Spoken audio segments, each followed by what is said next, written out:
Aspects that make being autistic and in recovery from eating disorder more difficult and more easy, and what I have done and learned to do to use the strengths of my autism to help me in my recovery from my eating disorder.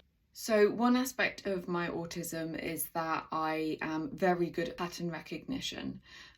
This is evident in the number of puzzles I do every day, crosswords, code words, everything like that. I notice patterns in almost everything.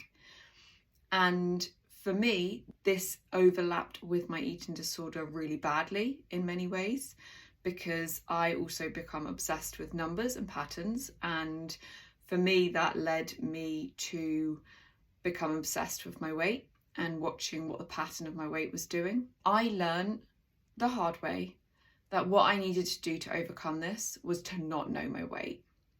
And in typical eating disorder treatment, that doesn't go down well. That doesn't go down well at all. And I have ended up in fights with clinicians because I've said, knowing my weight makes things worse, because actually it doesn't matter what that number is, it's more about the pattern of that number and what that number's doing. I cannot help but obsess about it and get completely transfixed by it. I have been in treatment before where this was completely ignored.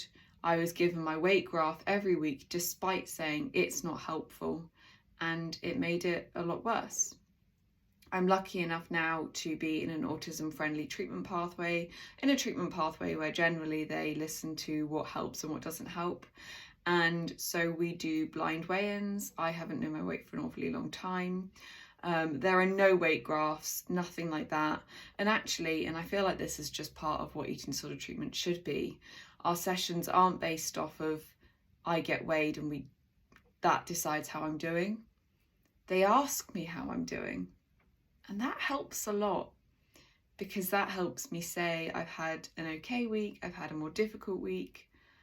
There's a lot of power in talking about it and in asking someone how they're doing, rather than taking a physical measurement and letting that decide how they've done or how they're feeling. I feel like that's just something that should change anyway, but I won't go into that rant. An autistic trait that in disorder recovery, possibly more difficult, but also again is a real strength, is my need for routine. I need a routine, I need a structure. And where my autism and the eating disorder overlap is that structure can become incredibly rigid. And that is my autism, and that's also the influence of my eating disorder. So part of my eating disorder is I get stuck in rigid routines, and I find it very difficult to change those. This can make my recovery from my eating disorder more difficult, because changing those routines is really difficult. But it can also be a strength, and it's something that I am learning to use as a strength. When I manage to change my routine, and changing things is not easy, but when I manage to make a change to my routine, the new routine kind of sticks, because I like routine. And so I work really hard and need a lot of support in changing that routine. But once the new routine is established, and once I can practice that and that becomes the new normal, that doesn't really change. And actually, it's okay to need a routine. It's okay to need that predictability. I think that there's a very neurotypical view on recovery that you get to a point where everything is spontaneous and there's no planning. For me, that's not going to happen, because I'm autistic and I need a routine and I need predictability and I need familiarity. Where I need to be really careful and where I need to watch my recovery is making sure that routine is, my eating disorder hasn't taken over that and it's causing me to go downhill. So creating a routine helps me an awful lot in my recovery, because for my autistic brain, it brings that calmness, that need for predictability, and I can use that to overcome my eating disorder. And I can use that through meal plans.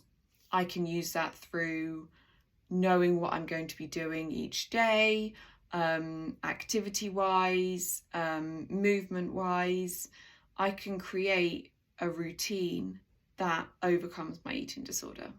So those are two things where my eating disorder and my autism overlap, how the autism might make the eating disorder recovery more difficult, but also how I've used my autistic traits to help me in my recovery, and will continue to do so. I have got so many more of these to talk through, so this is just two. But if anyone has any other things that they think or they want me to explain, then just pop it in the comments.